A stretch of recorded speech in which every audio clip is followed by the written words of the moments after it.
Paano kung madilim ang ilaw mo? Mapayapang araw ng Biyernes, mga kapanalig, at maligayang kapistahan ni San Luis Gonzaga. Ito po si Sister Rose Agtarap ng Daughters of St. Paul para sa Mabuting Balita. Pagnilayan po natin ang Ebanghelyo.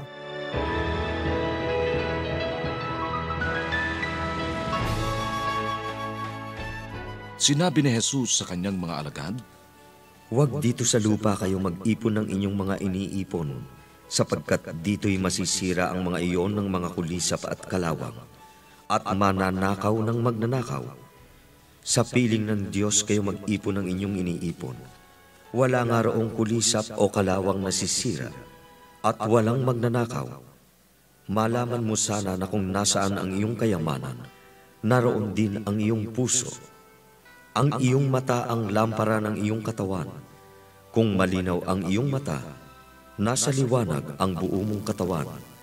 Kung malabo naman ang iyong mata, nasa kadiliman ang buo mong katawan. At kung dumilim ang liwanag na nasa sayo, gaano pa kaya ang madilim?"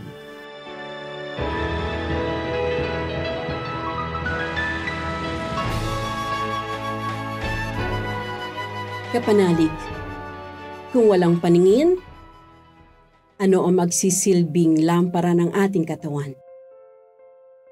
Napanood niyo ba ang movie na pinamagatang Black? Tungkol ito kay Michelle McNally, na bukod sa bingi ay bulag pa siya. Itim lang ang nalalaman niya. Hindi siya maunawaan ng kanyang mga magulang. Violent na siya, matigas ang loob. Nagbalak na ang father niya na dalhin siya sa mental asylum. Pero, nang dumating sa kanila ang isang teacher na tinuruan siya tungkol sa kahulugan ng liwanag sa kanyang buhay. Tumugon siya step by step, lesson per lesson. Pinalakas ng teacher ang kanyang loob na lumabas, hindi lang mula sa black corner ng kanilang bahay, kundi sa maitim na sulok ng kanyang kalooban. Natuto siyang mag-sign language. Nag-penetrate pa sa imagination niya ang itsura nito through the sense of touch. Bukod pa rito, nakapag-enroll siya sa university. Ang lessons ng professor ay ini-interpret through hand gestures ng kanyang personal teacher. Doon, lalong nagkaroon ng kahulugan ang kanyang buhay.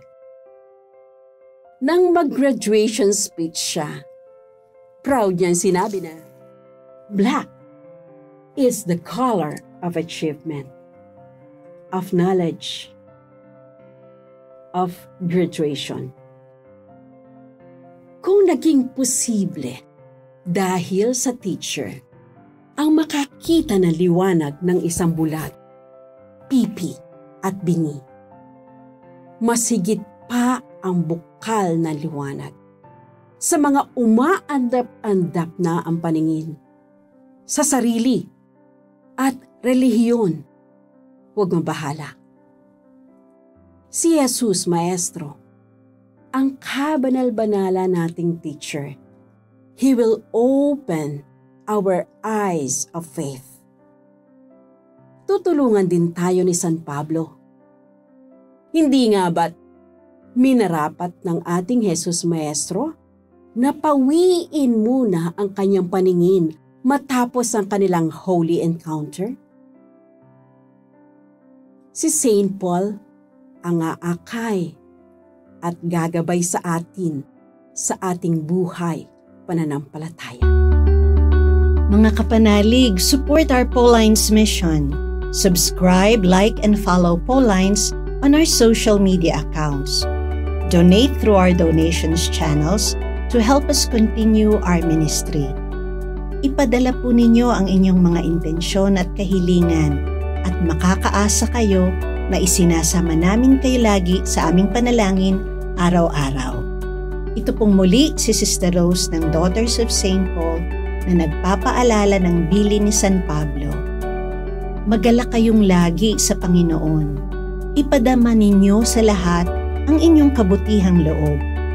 Huwag kayong mabalisa tungkol sa anumang bagay. Sa halip, hingin ninyo sa Diyos ang lahat ng inyong kailangan sa pamamagitan ng panalangin may pasasalamat. At ang kapayapaan ng Diyos na hindi kayang maunawaan ng tao ang siyang mag-iingat sa inyong puso at pag-iisip dahil sa inyong pakikipag-isa kay Kristo Jesus.